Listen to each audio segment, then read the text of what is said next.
Buenas tardes, sean bienvenidas y bienvenidos a la primera mesa del seminario rumbo a las elecciones 2022, donde, justamente como el título lo menciona, hablaremos sobre las elecciones para gubernaturas y en casos muy específicos de otros puestos de elección popular que serán elegidos en 6 estados de la República el próximo 5 de junio. Antes de iniciar con las presentaciones, le cederé la palabra al maestro Francisco Morales, representante del INE. Muchas gracias, Sofía. Muy buenas tardes a todas y todos. Es un gusto estar con ustedes en este importante seminario.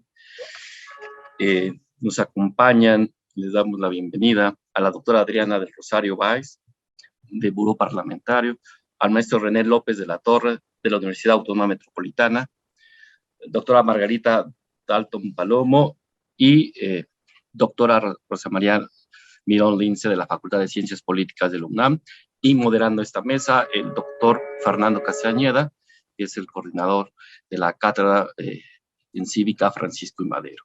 Pues es un gusto, como lo decía, y sobre todo hacer patente el Instituto Nacional Electoral, de manera conjunta con la Facultad de Ciencias Políticas y Sociales de la UNAM, han emprendido este proyecto de la cátedra, pero cuyo objetivo principal es el análisis, la investigación sobre el estado actual de la democracia y los derechos humanos en México y en el mundo, pero también un tema relacionado a la democracia también son los procesos electorales. Y en ese sentido, el Instituto Nacional Electoral tiene entre sus atribuciones legales la promoción de la participación ciudadana, así como también contribuir a la difusión de la cultura política democrática. En ese sentido, el INE tiene una responsabilidad tanto para procesos electorales federales como locales cada año, elaborar sus programas de promoción de la participación ciudadana que tienen como propósito informar a los electores para que asistan a ejercer sus derechos políticos y electorales.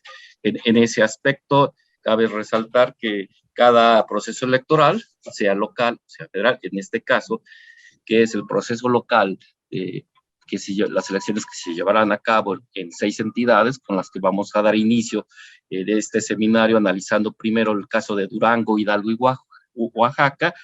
Quisiera comentar que se establece precisamente en nuestro programa, pues todo un programa de trabajo muy detallado, específico, donde se delinea todas las actividades a desarrollar para promover. El enfoque que hemos venido trabajando en los últimos años en estos programas es un enfoque de educación electoral, cuyo propósito es precisamente buscar generar conocimiento, información y habilidades sobre valores, sobre prácticas y principios democráticos, de tal manera que el lector tenga la confianza en las instituciones, en los procedimientos electorales, como un mecanismo fundamental de la democracia, de tal manera que se reconozca y se valore la democracia representativa.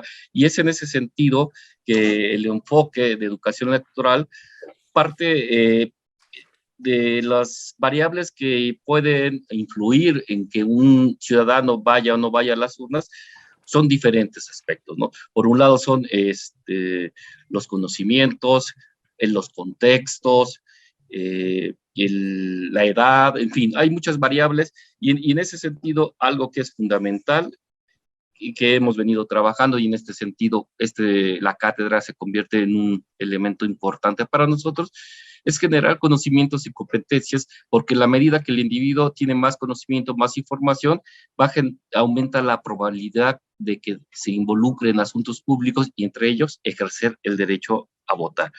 En fin, tenemos este programa para estas entidades, son 12 actividades, no voy a hablar de cada una de ellas, simplemente quisiera decirles que la característica principal es un modelo de promoción híbrido, donde hacemos tantas actividades a través del mundo virtual, como también actividades de carácter presenciales. De hecho, también con la Facultad de Ciencias Políticas y Sociales de la UNAM venimos trabajando un proyecto que se llama Voto Informado para dar a conocer información sobre los candidatos. En el caso específico de estas entidades, Durango, Hidalgo y Oaxaca, quisiera simplemente enfatizar que son entidades que en sus últimos procesos electorales, tanto locales como federales, se manifestaron una participación en general electoral un poco por abajo de la media nacional en los procesos federal del pasado, que las mujeres votan más que los hombres como en el conjunto del país, aunque cabe mencionar que en el caso específico de Durango, Hidalgo, las mujeres han votado un poco menos que el promedio nacional de cómo votan las mujeres. En Oaxaca, en los últimos procesos electorales ha sido ya superado la media nacional, ¿no? Y bueno, sin más, quisiera pues darle las gracias y estaremos atentos a escuchar la discusión sobre esta importante temática del proceso electoral local en nuestro país. Muchas gracias, maestro Francisco. Y a continuación, el doctor Fernando Castañeda Sabido, presidente del Comité Académico de la Cátedra. Muy buenas tardes. Muchas gracias, Sofía. Muchas gracias, Fabiola. Es un gusto saludar a todos, a toda nuestra audiencia de la Cátedra Francisco I. Madero. Es un gusto saludar a colegas y amigos, y amigas y amigo, ¿no? A la doctora Adriana Báez, un gusto. Al maestro René López, un gusto. Y a la doctora Rosa María Mirón, un gusto que estén aquí y que estén en este primer evento de estos seminarios. El tema de las elecciones locales ha sido estudiado de muchas maneras. Ya hay gente que ha trabajado sobre eso en la misma Facultad de Ciencias Políticas. Y sin duda, ya desde los años 80 y 90 hubo casos de elecciones locales que llamaron mucho la atención y que fueron objeto de grandes controversias. Sin embargo, creo que lo que estamos viendo ahora en ciertos sentidos es diferente. Lo que vimos el año pasado creo que marcó y fue objeto de muchas reflexiones con respecto a las elecciones locales, la combinación entre lo nacional y lo local. Y creo que, ¿no? Y ya me dirán nuestros compañeros, nuestros amigos, cómo lo vieron, pero creo que la mayoría de los analistas se dieron cuenta que las elecciones locales fueron en muchos sentidos mucho más interesantes y más complejas con respecto al proceso que ocurrió el año pasado. En esta ocasión, al parecer, por lo menos los sondeos de opinión, hay al menos 2 estados en donde esto va a ser más o menos controvertido y quizá en los otros no va a haber tanta competencia. Es un asunto que iremos viendo y que vamos a ver en el proceso. Sin embargo, creo que las elecciones del año pasado nos hicieron ver que hay que atender esa complejidad que existe en cada estado y en cada región. Porque con las diferencias que hubieron el año pasado, de todas maneras, hubo una dinámica que parece no ser nada simple y en la que el juego de grupos, de partidos, etcétera, es mucho más complejo. Y creo que este año, pues vamos a ver, quizá no igual que el año pasado, pero vamos a ver fenómenos que nos va a llamar la atención y creo que vamos a aprender bastante de lo que está pasando y de las dinámicas locales en estos procesos electorales de este año. En esta primera sesión vamos a analizar 3 estados importantes de los que van a ser objeto de análisis, el caso de Hidalgo, el caso de Durango y el caso de Oaxaca. Y quizá en esta primera sesión, pues un estado que va a ser interesante quizás sea el de Hidalgo, ustedes lo dirán. A lo mejor los 3 van a ser muy importantes, ¿no? En eso las encuestas son, hay muchas diferencias en las encuestas, como lo hemos estado viendo, pero sin duda, por lo menos el caso de Hidalgo parece más competido de los otros 2 que vamos a ver, pero bueno, ya lo platicaremos y ya lo escucharemos. Y creo que estas reuniones, estas sesiones que vamos a tener, son muy importantes porque estamos prestando atención a un fenómeno que creo e insisto, al menos eso es lo que dicen muchos de nuestros miembros del comité académico de la cátedra, del año pasado a la fecha, están marcando tendencias y fenómenos que al menos no habían sido observados tan a detalle como ocurrió el año pasado. Entonces, observar hoy, ver hoy lo que va a pasar con estas elecciones a nivel de los estados, con las diferencias de elecciones que va a haber en cada uno de estos estados, creo que es un tema clave y es un tema de gran interés para la cátedra. Así es que yo espero, estoy seguro que nuestros comentaristas, nuestras comentaristas y nuestro comentarista van a decirnos cosas realmente muy importantes y sobre todo creo que es muy importante prestar atención a las elecciones de este año y a estas elecciones locales. Incluso nos va a servir para contrastar lo que pasó el año pasado.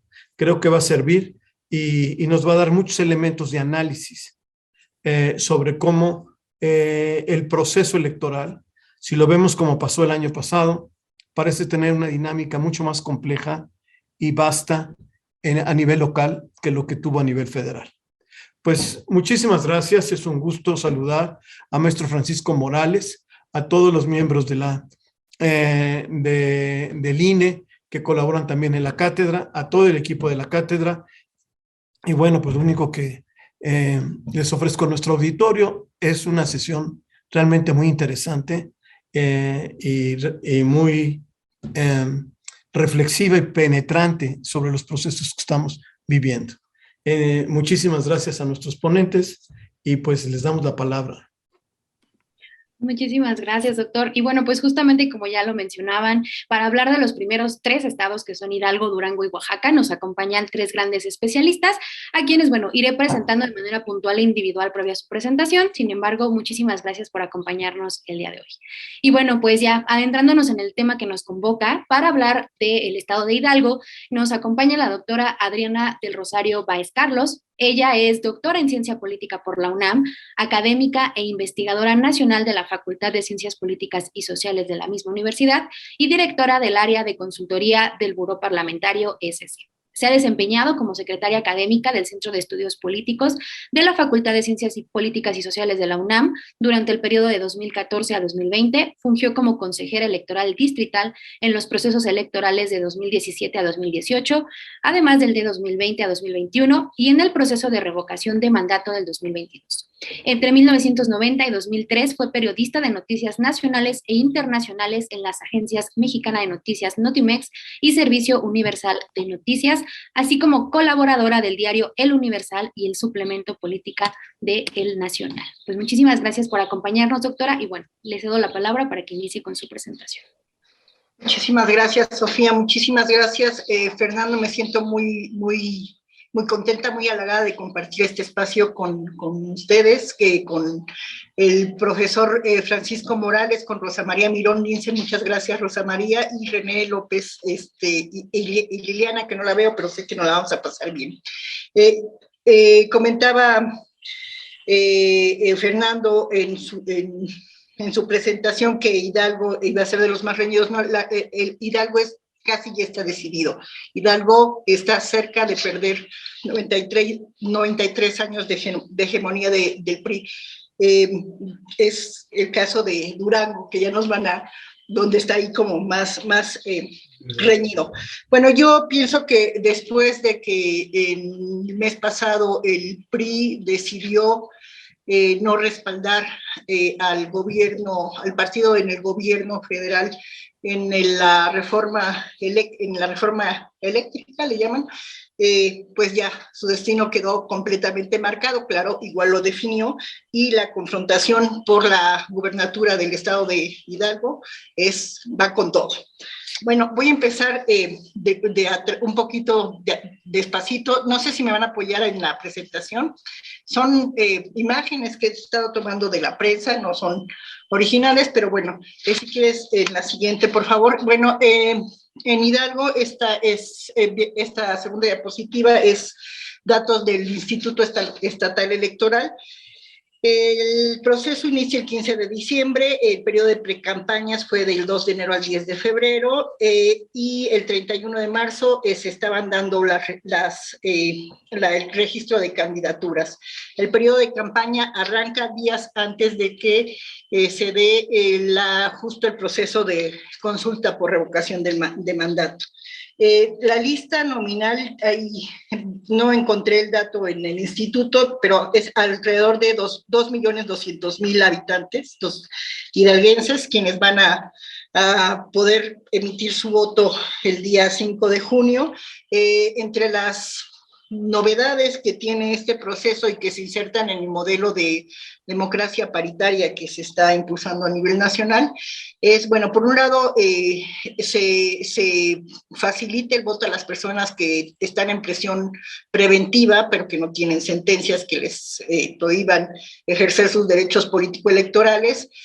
Hay recomendaciones del instituto hacia los candidatos para que todas sus campañas las traduzcan a las lenguas indígenas predominantes en el estado, náhuatl, otomí, tepehua, y también se les recomienda que se facilite a las personas con discapacidad que participen en sus campañas, un poquito procurando impulsar acciones afirmativas que beneficien a las personas históricamente excluidas, pero uno de los aportes más importantes es que parece que Hidalgo es el primer estado en reformar su constitución para establecer que a partir de este momento los partidos políticos deben alternar el género de sus candidatos a las gubernaturas en cada periodo electoral, es decir, los que en esta ocasión postulan mujeres, en la próxima elección tendrán que hacerlo con hombres y viceversa.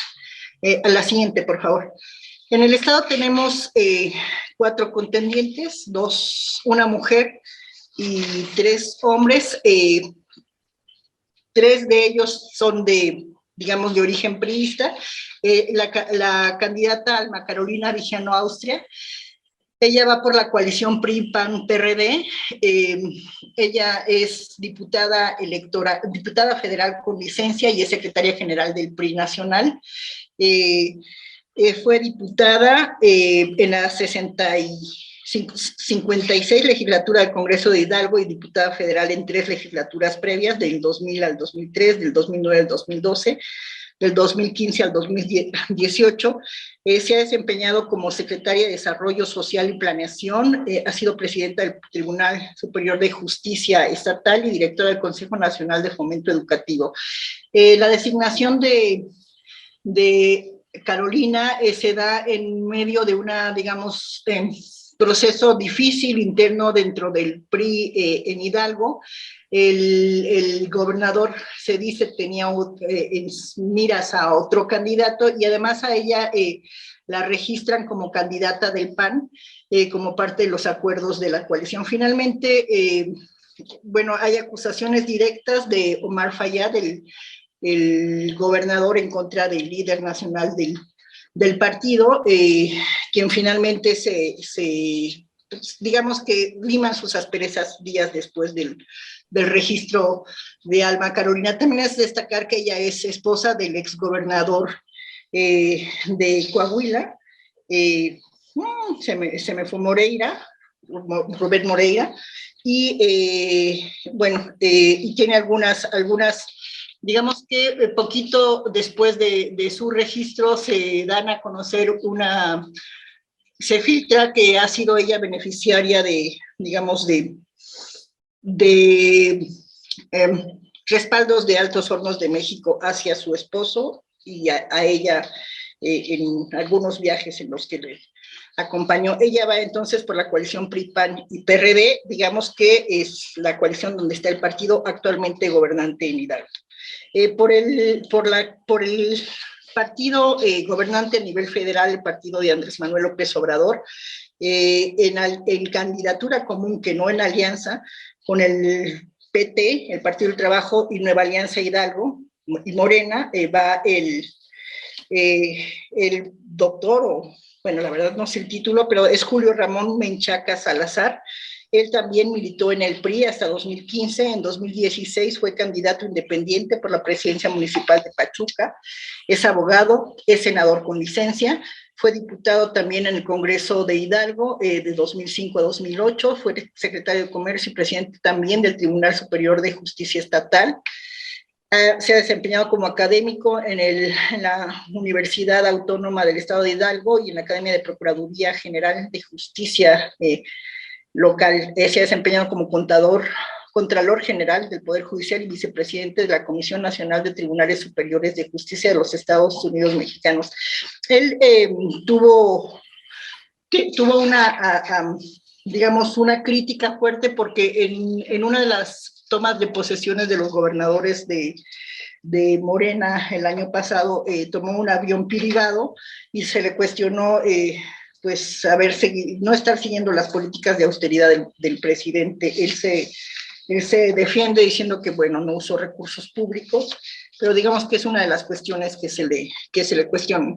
El tercer candidato se llama Francisco Javier Berganza Escorza. Él es un diputado local con licencia, es diputado local, bueno, llegó a la legislatura local postulado por Morena, y él esperaba estar como contendiente por el partido en el estado. No obtiene la candidatura y se molesta, entonces anuncia que se va a ir a registrar como independiente. Finalmente el Movimiento Ciudadano le ofrece la candidatura y la acepta. El asunto con Francisco Javier Berganza es que ya ha sido previamente candidato a gobernador. Lo fue en 1999 por el PAN y por el Partido Verde, y también previamente ha sido diputado local por el Partido Acción Nacional. Es decir, pues ya ha pasado por Morena, el PAN, el Verde y ahora por Movimiento Ciudadano. Y el cuarto candidato, José Luis Lima Morales, él va por el Partido Verde Ecologista de México. El Partido Verde iba en alianza, iba en alianza con Morena, PT y el Partido Nueva Alianza. No queda claro por qué motivo a último minuto decide separarse de esta candidatura común e ir solos. Ellos argumentan que van solos para demostrar el poder que tiene el Partido Verde en el estado. Con sinceridad no me queda claro el motivo, pero finalmente rompe con la alianza del partido gobernante a nivel federal. Continuamos, por favor. En Hidalgo se han contemplado 3 debates con un formato muy similar al que ha estado promoviendo el Instituto Nacional Electoral en las últimas elecciones. El primero ya se realizó el 21 de abril en Huichapan. El día de hoy se está realizando el segundo en Huejutla de Reyes, y el 26 de mayo será el tercero en Pachuca de Soto. En la que sigue, por favor. En el primer debate entre candidatos, la verdad es que estuvo bastante, en la siguiente diapositiva, se estuvo bastante, pues, más que de propuesta fue de confrontación. ¿No avanza? A la siguiente diapositiva, por favor. ¿No? Ok, más que de propuestas fue de confrontación. Se estuvieron reclamando que todos han tenido antecedentes del PRI, y bueno, que el candidato de Morena es apoyado por constructoras, que tiene concesiones de taxis. Bueno, se estuvieron ahí sacando todos sus antecedentes medio poco honestos todos los candidatos, y bueno, pero en general hubo algunas propuestas. Menchaca destaca que va a combatir la corrupción, que la va a convertir en un delito grave, que va a procurar devolver al pueblo lo robado. En síntesis, dice que va a aterrizar en Hidalgo el proyecto de la Cuarta Transformación. Destaca mucho su cercanía con el presidente de la República. Básicamente es en el carisma del presidente donde él, recarga buena parte de su campaña. Habla de, bueno, en este debate es interesante en estas acusaciones, cómo hablan de los dineros que dejó de distribuir el gobierno federal al gobierno estatal, es decir, del recorte de los moches que se daban en el pasado, los famosos moches que se negociaban a la hora de aprobación del presupuesto, muchos de los cuales iban a los estados.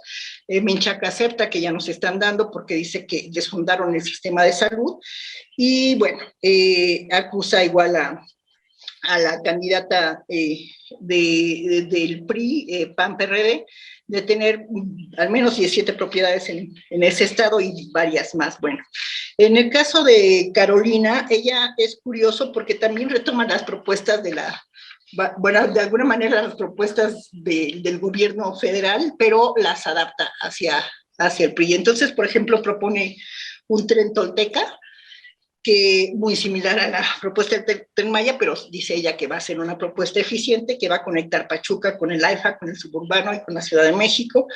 Habla de instalar jurados populares para la asignación de obras, algo muy similar a los presupuestos participativos. Destaca pues que es mujer, que Hidalgo está lista para tener una gobernadora mujer. Habla de que antes de que se lo ganen va a tener un gabinete paritario. También habla del combate a la corrupción, o sea, ese es tema, y destaca que ahora va a trabajar ya en territorio, ya no en el escritorio. Es decir, están como recuperando buena parte del trabajo que hizo y que le ha generado bastante respaldo pues al presidente Andrés Manuel López Obrador. Habla de la Defensoría Pública del Pueblo y de un llamado a la unidad en el Estado. La siguiente, por favor.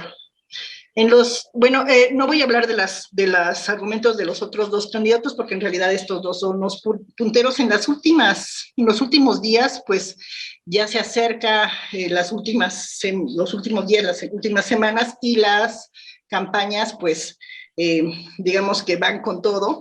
Es una de las fotos que ha salido de las campañas en los últimos días, donde sacan unos espectaculares que abarcan edificios completos. Este es el primero en el que la candidata del PRI-PAN-PRD anuncia que va a regalar tablets y a conectar al Estado con Internet, y le responde de esta manera Morena. Después se da un diálogo entre mantas entre los candidatos de las dos alianzas. Bueno, ¿qué dicen las encuestas?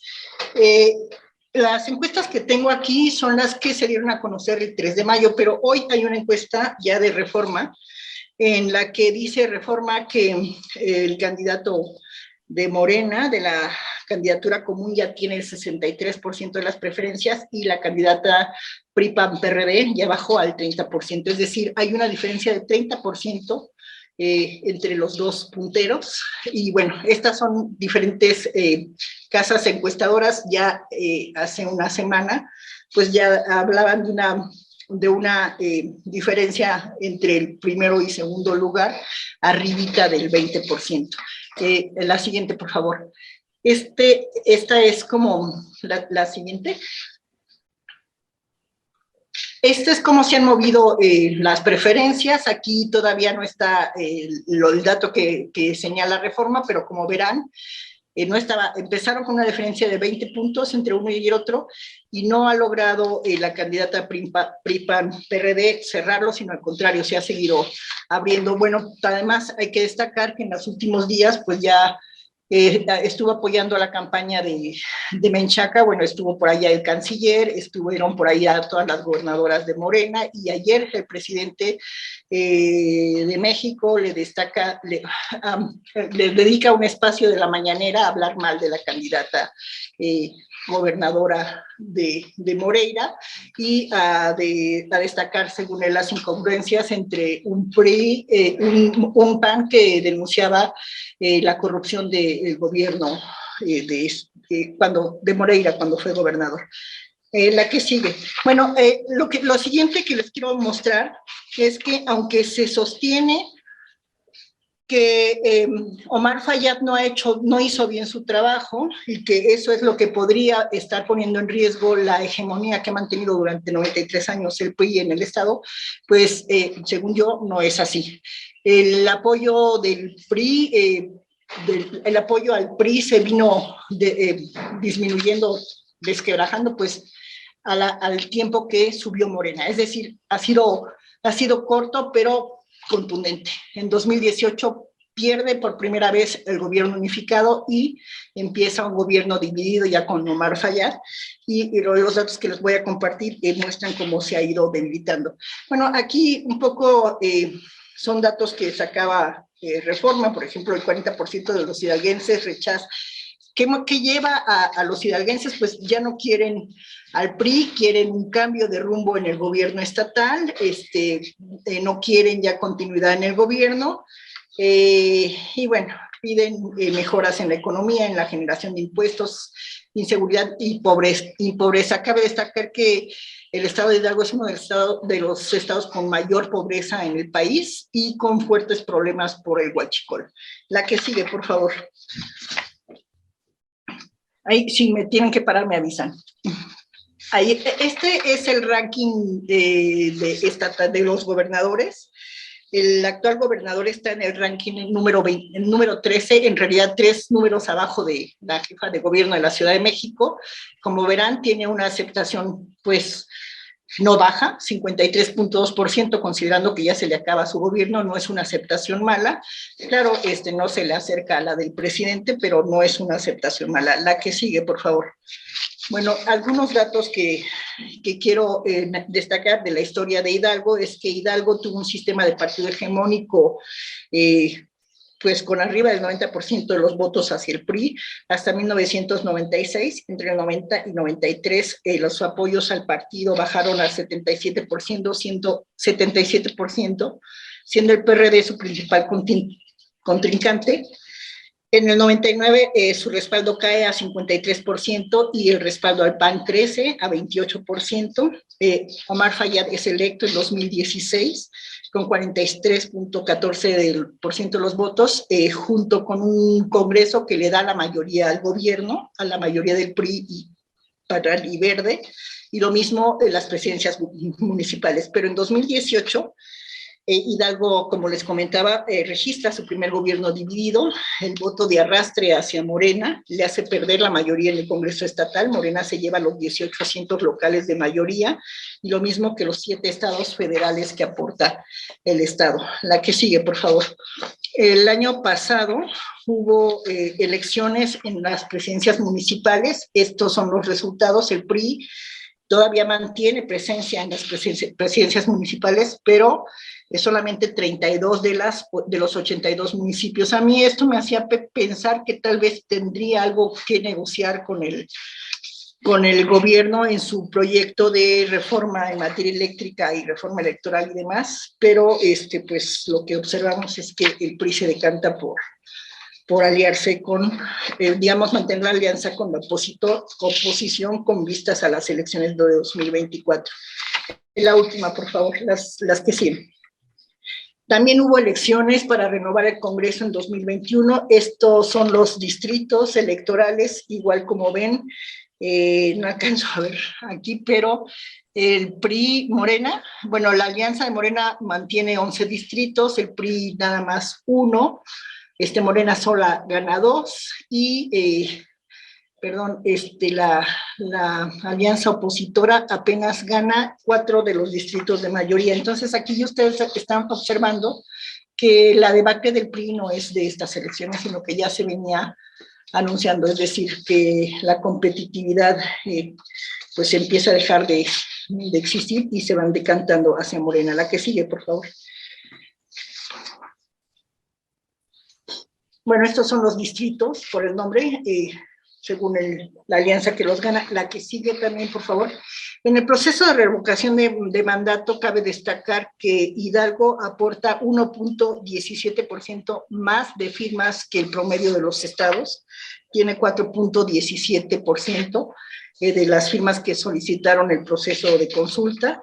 La que sigue, por favor, y en el resultado ahí registra una participación del 20.39%, también más alta del promedio nacional, que fue del 17%. Evidentemente, los que participaron en su mayoría lo hicieron para que se mantuviera el presidente. Y la última diapositiva nos muestra que en ese sentido estuvo como en la media de respaldo que logra movilizar, digamos, el presidente y su partido en este proceso de consulta. Entonces, desde mi punto de vista, pues la conclusión es que esta debacle ya se venía anunciando. Tal vez si hubiese habido algún acuerdo en la reforma eléctrica, podría no tener algún tipo de miramiento, pero no, hoy la batalla es total.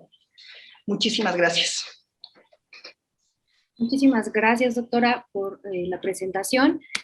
Y bueno, pues a continuación contamos también con la presencia del maestro René López de la Torre. Él es maestro en estudios sociales por la Universidad Autónoma Metropolitana Unidad de Iztapalapa, director de investigación y fomento político, económico y social del Instituto Nacional de Gestoría Educativa, Cultural y Ambiental, AC México. Actualmente es candidato a doctor en estudios sociales por la Universidad Autónoma Metropolitana Unidad de Iztapalapa, y sus líneas de investigación son democracia participativa y participación ciudadana en México y América Latina. Él nos estará hablando sobre el estado de Durango, estado en el que, pues si bien habrá elección para elegir gobernatura, también tendremos la elección de 39 presidencias municipales, y bueno, pues sin más, le cedo la palabra para que nos comente justamente qué vamos a esperar de esta elección. Adelante, por favor. Buenas tardes a todas y a todos. Pues luego, antes que nada, muchas gracias al equipo de Cátedra Madero por la invitación. Por supuesto, también saludo al maestro Francisco Morales, al doctor Fernando Castañeda y por supuesto a nuestras también ponentes, a la doctora Adriana del Rosario Báez y a la doctora Rosa María Mirón. Entonces voy a compartir pantalla para ir empezando un poco a desmenuzar precisamente una de las elecciones, no cabe duda, más complejas, en el sentido de que no hay como tal un ámbito ya decantado, a diferencia de otros estados. En primer lugar, cabe señalar que en Durango es una de las entidades que de manera reciente han experimentado la alternancia política, que de hecho precisamente fue en el 2016, con el triunfo del actual gobernador, de José Rosas Aispuro Torres, de la coalición del PAN y el PRD. En este sentido, cabe mencionar algunos aspectos coyunturales previos a esta elección que van determinando en cierta medida cómo van actualmente tanto las encuestas y, por supuesto, el rumbo de la misma. En este caso, hacemos énfasis en los resultados de la gestión gubernamental, especialmente en lo que fue el combate a la pobreza, lo que es la corrupción, la inseguridad y, por supuesto, cómo se manejó el tema de la emergencia sanitaria por COVID-19.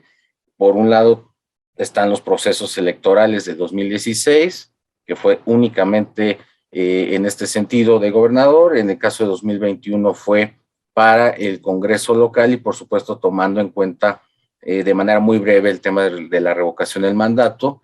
Y un tema muy importante que fue cómo es que este gobernador se alía a este grupo de gobernadores de la Alianza Federalista que, ustedes recordarán, se genera precisamente en torno a esta emergencia sanitaria por COVID-19 con la idea de obtener mayores recursos o, por supuesto, un mejor trato con respecto al pacto federal en un sentido fiscal y que, por supuesto, esta alianza pues, se desquebrajó a finales del año pasado cuando ya formalmente se dijo de manera pública que los mandatarios de Acción Nacional regresarían y establecerían, digamos, relaciones claras adentro de la CONAGO, en este caso la Reunión Global de Gobernadores, ¿no?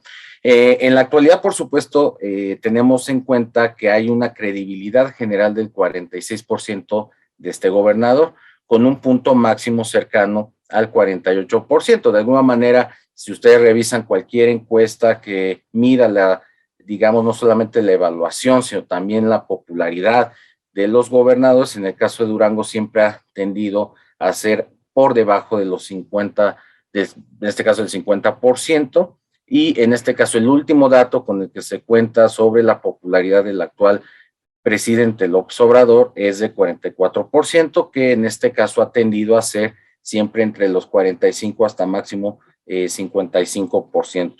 De manera muy rápida, en el sentido histórico, bueno, como ustedes ven, en efecto, el PRI, al igual que como lo vimos en Hidalgo, ha sido históricamente predominante. Por decir un ejemplo, en efecto, ahí vemos que hay una diferencia sustancial. Si nos remontamos a la elección de 2004, lo vamos a pasar de manera rápida. En la elección de 2010 se va cerrando todavía esa brecha precisamente porque se creó una alianza entre el PAN, el PRD y lo que era entonces el Partido Convergencia, hoy desde luego Movimiento Ciudadano, donde vemos ahí una diferencia prácticamente de 2 puntos porcentuales.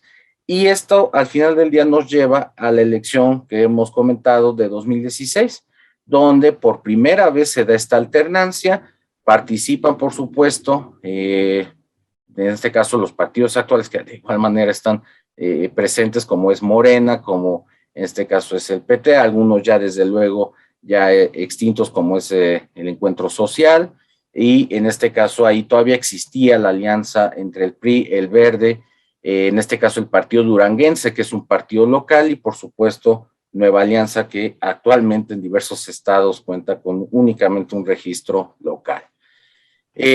Indicadores de pobreza rápidamente, bueno, vemos que en efecto cierra, digamos, para algunos analistas el gobierno actual ha cerrado prácticamente casi igual en todos los indicadores que podamos estudiar. ¿En qué sentido? Si bien es cierto que de acuerdo al último dato que nos da Coneval, sí ha, digamos, mínimamente reducido la situación de pobreza, de la población en pobreza si comparamos 2018 y 2020. Pero sí es mayor con respecto a 2016, cuando llega a la gubernatura. Por supuesto, se reduce de manera muy ligera la población en pobreza moderada, aumenta la pobreza extrema, por supuesto también aumenta la población que en este caso vemos que es también vulnerable por ingresos. Sí se reduce entre 2006 y 2020 la población por carestía social, por carencias sociales, y de alguna manera sí se reduce levemente, por supuesto, la población que no es pobre ni es vulnerable. Por otro lado, si vemos en cuanto a indicadores de carencia social, bueno, ahí vemos que en efecto aumenta el rezago educativo, vemos que aumenta carestías por acceso a servicios de salud, se reduce en el ámbito de la seguridad social, por supuesto se reduce la calidad en espacios de vivienda, de igual manera se reduce en este caso por acceso a servicios básicos de vivienda, y también por supuesto aumenta ligerísimamente en el acceso a la alimentación nutritiva y de calidad. Es decir, de alguna manera en estos resultados de combate a la pobreza hay ambivalencias, es decir, en algunos aspectos se avanzó y en otros aspectos se retrocedió. Por otro lado, en cuanto a la percepción sobre la corrupción, precisamente vemos que de acuerdo a las encuestas que ha realizado el INEGI con respecto a este tema, vemos que sí ha aumentado la percepción de la corrupción en cuanto a lo vemos que es muy frecuente, pero se ha reducido levemente de 2007 a 2020 en cuestión de que es muy frecuente. De todos modos, sigue siendo muy preocupante en el sentido de que vemos que prácticamente 7 de cada 10 personas, mejor dicho, 8 de cada 10 personas encuestadas, en efecto perciben una mayor índice de corrupción en los trámites gubernamentales y por supuesto en la propia acción de gobierno. De ahí que en efecto sea, yo creo que un tema muy recurrente en las campañas electorales tomar en cuenta este fenómeno. Por supuesto también encontramos el tema de la inseguridad, que vemos que hay un aumento en su primer año de gobierno. Vemos que en efecto ha aumentado más de 2,000 delitos precisamente registrados, y desde 2017 hacia 2020 hay una reducción ciertamente gradual y paulatina, pero en 2021 hay un repunte considerable de más de 3,000 delitos reportados. Y por supuesto, bueno, en 2022 llega hasta más de 6,000 delitos, precisamente porque es hasta la última cifra que se tiene, pero vemos que de igual manera hay una cierta tendencia a que realmente, si lo vamos a ir comparando entre inicios y finales de la administración, habrá ahí algunos temas en el sentido que parecería ser que no ha habido grandes cambios. Y esa es, digamos, mucho de la percepción que se ha traducido dentro de la opinión pública local en el estado. Por otro lado, pues sí, vemos aquí de manera rápida, igual que en efecto en algunos delitos se ha avanzado en su reducción, en otros tantos se ha reducido. Precisamente tiene que ver con esta cuestión de que ha aumentado, por ejemplo, en el robo, asalto a calle o transporte público, en incidencia en otros delitos, en robo a casa habitación o de amenazas verbales, pero vemos que en efecto, bueno, eso es, digamos, la reducción, pero vemos que, por ejemplo, en robo parcial o total de vehículo, fraude, extorsión, lesiones han aumentado y que pues desde luego esto es un tema que se refleja desde luego en los temas de mayor preocupación en el estado, que precisamente tiene que ver con la inseguridad. Vemos que en efecto prácticamente de todos los encuestados que hicieron por parte del INEGI, la mayor preocupación es la inseguridad, por otro lado está el desempleo y la salud. Y no es casual porque también esto se enmarca en el tema de la emergencia sanitaria por COVID-19.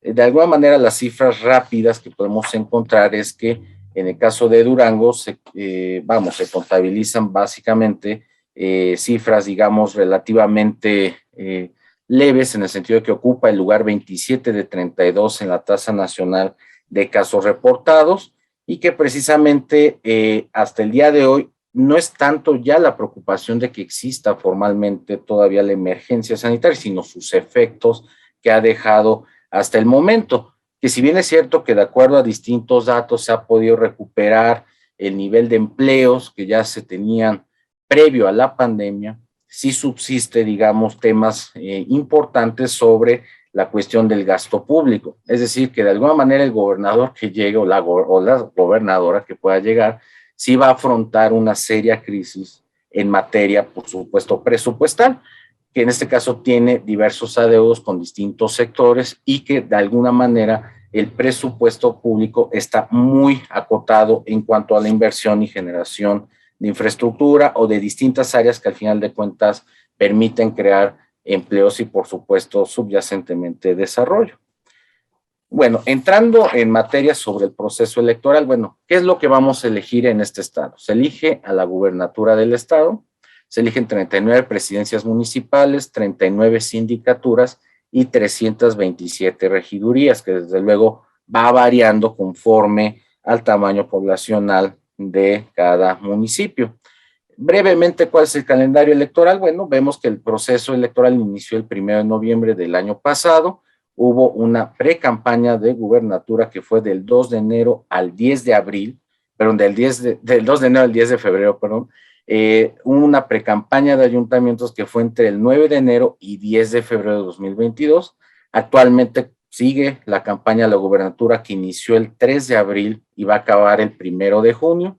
Las campañas a ayuntamientos iniciaron el 13 de abril al 1 de junio, que cabe señalar que se organiza de acuerdo a 3 grupos, principalmente el grupo A, que lo componen los municipios más importantes y de, importancia en población, como es Durango, como es la zona lagunera, que estamos hablando de Gómez Palacio y Lerdo, que iniciaron el 13 de ese mismo mes de abril, y hay otra serie de municipios ya mucho más pequeños que iniciaron por un lado el 23 de abril y otros apenas el 3 de mayo.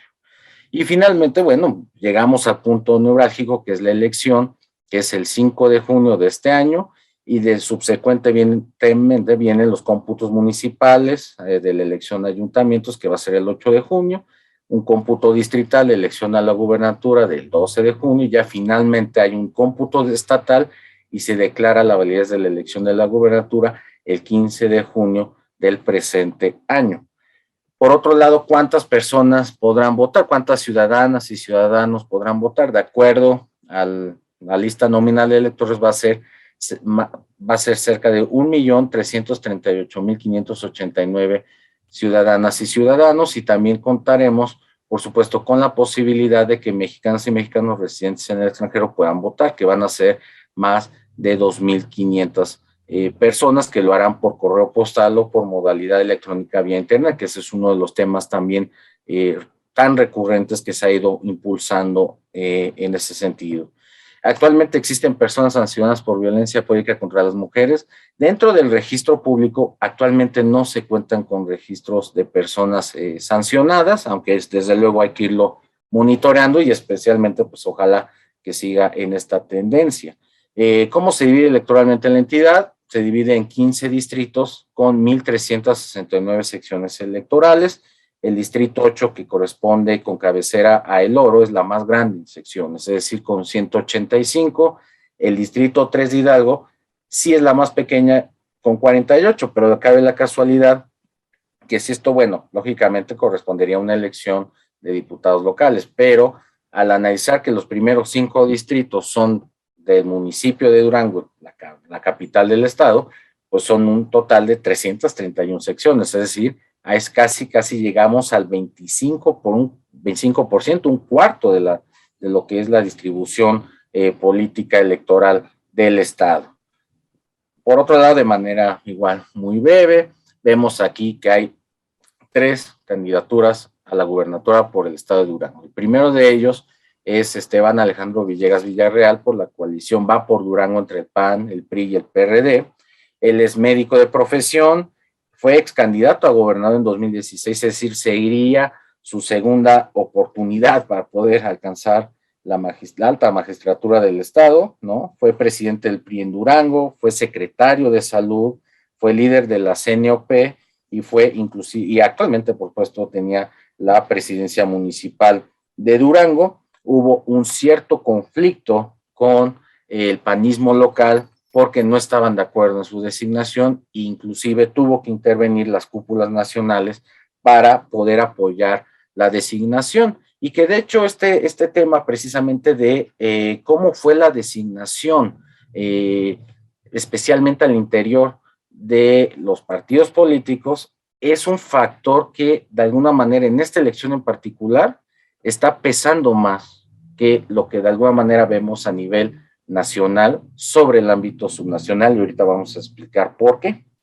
Especialmente en el caso siguiente, que es la candidata Alma Marina Vitela Rodríguez, de la coalición Juntos Hacemos Historia en Durango, entre el PT, Morena, Partido Verde y Redes Sociales Progresistas, que tiene registro local. Ella es enfermera con amplia vida sindical. De hecho, en algún momento la trayectoria de ambos candidatos, en este caso de la coalición Va por Durango y la coalición de Juntos Hacemos Historia en Durango, se entrecruzan. Ella fue exdiputada local, regidora de Gómez Palacio, fue diputada federal, diputada local. Actualmente, bueno, es con licencia alcaldesa de Gómez Palacio por Morena, y que se puede decir que el punto neurálgico de esta elección se traduce en que no solamente que tiene un pasado priista, la candidata Vitela, sino que además tuvo un conflicto importante con el senador José Ramón Enríquez, que apuntalaba más como posible candidato al gobierno del estado de Durango y que de hecho se había ganado en encuestas. De hecho, este asunto se llevó a la sala superior del Tribunal Electoral del Poder Judicial de la Federación, reafirmando la decisión de que fuera ella la candidata y que esto pues ha generado incisiones al interior de dicha coalición. Por otro lado, tenemos a Patricia Flores Elizondo, que es la candidata del Movimiento Ciudadano, tiene un pasado panista, desde hecho ha sido una colaboradora muy cercana con el expresidente Calderón, también desde luego tiene un arraigo familiar importante en este caso por el apellido Elizondo, precisamente porque fueron parte de los fundadores del PAN en Hidalgo. Fue ex candidata al Senado en 2018 y por supuesto también se la ha identificado con cierto desarraigo precisamente del Estado por toda la dinámica política que ha traído a lo largo del tiempo. Por otro lado, incidencias al momento, bueno, podríamos decir que se ha realizado un debate el 12 de abril, con miras a un segundo debate el día de hoy, para que de alguna manera también lo tengamos presente, y digamos de manera breve, ¿cuáles son las propuestas o planteamientos generales? La coalición Va por Durango establece su plataforma de acción a través de 11 ejes estratégicos y 33 propuestas particulares. Aunado a ello, y de manera más clara, y lo vimos en el debate, precisamente es buscar detonar la economía mediante el turismo, obras públicas, cinematografía y la creación de la tarjeta madre Salario Durango. Es una especie, hay que decirlo, de salario rosa, ¿no?, que se tiene en el Estado de México, así como retomar un programa que también fue ciertamente muy criticado en su eliminación, como son las estancias infantiles y las escuelas de tiempo completo.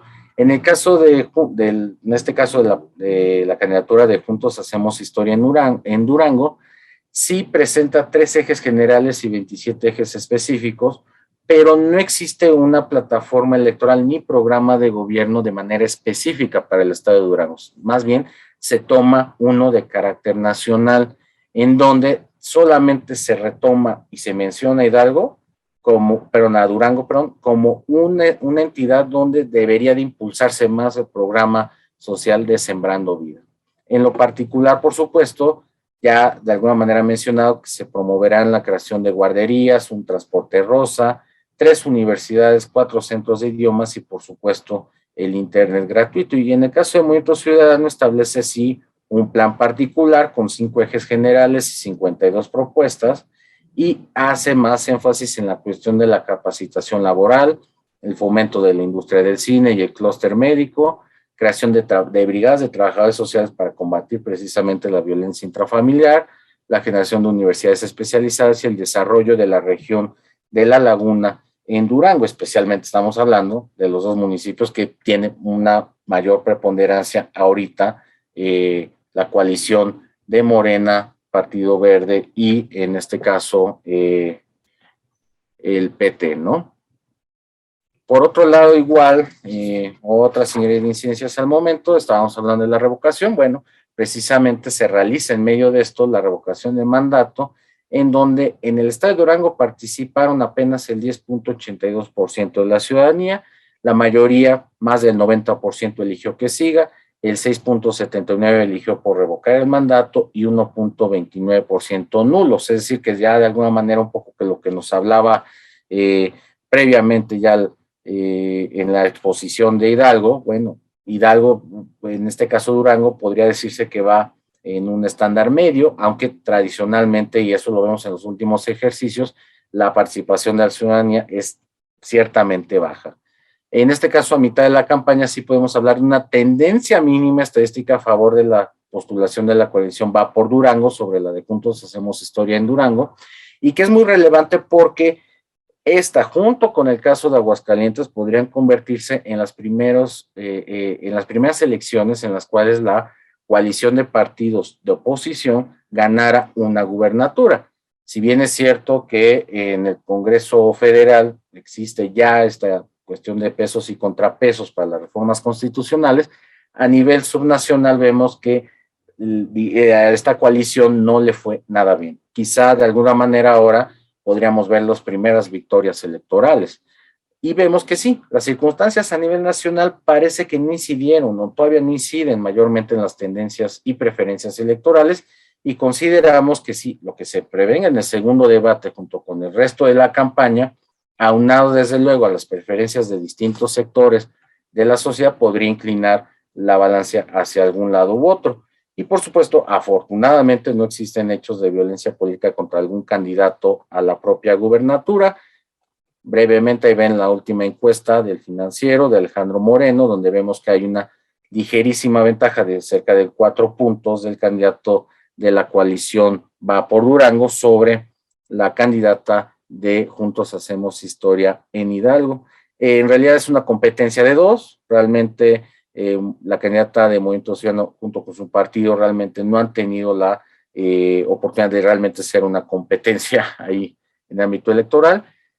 En cambio, hay otras encuestas que, como ya han mencionado, posicionan a otros candidatos arriba. En este caso, Demoscopia pone una distancia muy, digamos, muy alta en favor de la candidata de Juntos Hacemos Historia en Durango sobre el candidato de Va por Durango. En realidad, esta serie de encuestas, sin afán desde luego de criticar como tal el esfuerzo, pero vale la pena señalar una nota de metodología, que en este caso ellos usan digamos, la tecnología a través de WhatsApp o Messenger, y que de alguna manera las condiciones de hacer encuestas telefónicas en Durango son muy, digamos, poco creíbles, en el sentido de que por las condiciones sociales y geográficas, de alguna manera no dan un resultado certero, ¿no?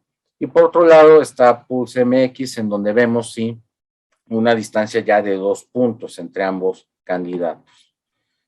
Ya brevemente sobre la elección de ayuntamientos, bueno, en su conjunto se establecieron 2 coaliciones de tipo parcial. Como coalición Va por Durango establecen 27 candidaturas, como coalición de Juntos Hacemos Historia en Durango, 38 candidaturas. Recordemos que son 39 municipios en total. En este caso, estos datos parecerían ser algo incorrectos, pero no, son sacados propiamente del Instituto Electoral y de Participación Ciudadana de Durango, en el sentido de que, por ejemplo, Movimiento Ciudadano no presenta candidatos en todos los ayuntamientos, para todos los ayuntamientos. Entonces eso es algo que es importante señalar. Igualmente hay incidencias en el momento. Actualmente el PRI gobierna con 16 municipios, el PAN 18, Morena apenas 2, y tanto el PT, Movimiento Ciudadano y Partido Duranguense con 1. Por otro lado, y esto es algo muy positivo, el 55.65% de las candidaturas son mujeres, 44.35% son hombres, y que de hecho es algo que tiene que irse revirtiendo. Esperemos cómo va saliendo esto, pero históricamente, o bueno, en los últimos años, vemos que ha habido un aumento, por supuesto, tanto de regidores y de síndicos que son mujeres, pero falta todavía esta parte de la paridad en el puesto, por supuesto, de la presidencia municipal. Cabe señalar que el centro de atención partidaria y de la opinión pública se circunscribe a únicamente 3 municipios, porque ganando estos 3 municipios prácticamente se puede decir que se ganó la elección. Es decir, Durango, Gómez Palacio y Lerdo. En su total representan 65.29% de la lista nominal. Con ese dato yo creo que está más que evidente. Actualmente no están programados ninguna clase de debates organizados por el órgano electoral, lo cual yo creo que evidentemente habría que señalar muy claro este punto, y afortunadamente hasta el momento no se ha hecho algún caso de violencia política contra candidatas o candidatos. Hasta eso está saliendo la elección en cierto orden. Rápidamente vemos la elección en el Ayuntamiento de Durango, que es la única, Massive Caller, que es la única que se está encargando de hacer encuestas a nivel municipal. Vemos ya una tendencia ya muy amplia de favor en este caso, la candidatura de Va por Durango sobre la candidatura de Juntos Hacemos Historia en Durango. Por otro lado, en el Ayuntamiento de Gómez Palacio, que esto es un dato muy llamativo, se ha ampliado y se ha estrechado la diferencia, a pesar que de ahí viene la candidatura de Alma Marina Vitela, que fue la expresidenta municipal. Entonces ahí vemos ya también un cierto distanciamiento entre ambas candidaturas, aunque es cierto que hay un porcentaje importante que todavía no toma una decisión. Por otro lado está Lerdo, donde vemos ya también una diferencia importante, ya de más de 11 puntos porcentuales, aunque también es cierto que hay un porcentaje importante de más del 20% que todavía no decide su voto. Entonces ya finalmente, en esta última diapositiva, ¿qué podemos esperar en lo general de esta elección? Bueno, como tal, respecto a la elección de la gubernatura, se puede esperar que sí sea una elección, no cabe duda, cerrada, pero que actualmente tiene una mayor posibilidad de triunfo de esta coalición de Va por Durango, que podría sí representar la primera victoria electoral desde el surgimiento de la coalición como a nivel estatal, ¿sí? Ahora, en cuanto al reparto tentativo de los principales municipios, igualmente, actualmente quedaría en manos de la coalición Va por Durango, y que históricamente también es cierto. Salvo Gómez Palacio, Hidalgo, Coneto de Comonfort, Otaes y Poanas, que son municipios que actualmente son gobernados por los partidos que forman parte de la coalición gobernante a nivel nacional. Todos los demás son partidos de dicha coalición, y esto a nivel histórico. Entonces, de alguna manera también pesa un cierto tanto las estructuras y el arraigo que pudiera tener estos partidos. Por supuesto, los resultados del próximo 5 de junio podrían determinar un gobierno unificado o dividido, porque si recordamos la elección del 2021, actualmente el conjunto o el bloque de partidos entre PAN, PRI y PRD son 16 diputados. y el bloque opositor local son 9. Entonces, o puedes tener un gobierno unificado, que en efecto promueva un determinado programa, o puedes tener un gobierno dividido, que en el caso del actual gobernador, la mitad del periodo lo tuvo como gobierno dividido, bueno, prácticamente no la mitad, sino realmente más de la mitad de su administración lo tuvo dividido, y en los últimos momentos lo ha tenido de orden unificado. Y finalmente, ¿qué inferencias que nos podemos decir? Que los resultados podrán explicarse, no cabe en razón de procesos internos, ¿sí?, que es lo que hemos venido comentando, y el propio desarrollo de las campañas, que de igual manera ha habido ciertas críticas, si ustedes se acordarán de los memes que hicieron precisamente a la candidatura de Alma Vitela con su imagen encartonada en distintos lados, que de alguna manera sí para muchos se evidenció como que esa cierta lejanía con distintas poblaciones. Y, por supuesto, tendrán efectos sobre la elección 2023 en el estado vecino de Coahuila, que también ha sido una de las críticas, ¿verdad?, que ha sido fundamentalmente dado por estos partidos de oposición al gobierno local, porque se establece una injerencia del gobernador Riquelme de Coahuila en la elección, porque si gana esta elección, Juntos Hacemos Historia en Durango, prácticamente le abre la posibilidad de entrada de esta coalición al noreste del país, que de hecho en lo conjunto, el norte en su conjunto es tradicionalmente e históricamente difícil para cualquier partido de izquierda en México a lo largo de su historia. Bueno, mientras tanto, lo dejaría aquí hasta el momento, y por supuesto ya si hubiera algún punto que pudiéramos aquí mencionar o aclarar, por supuesto estaremos pendientes de sus preguntas. Muchísimas gracias.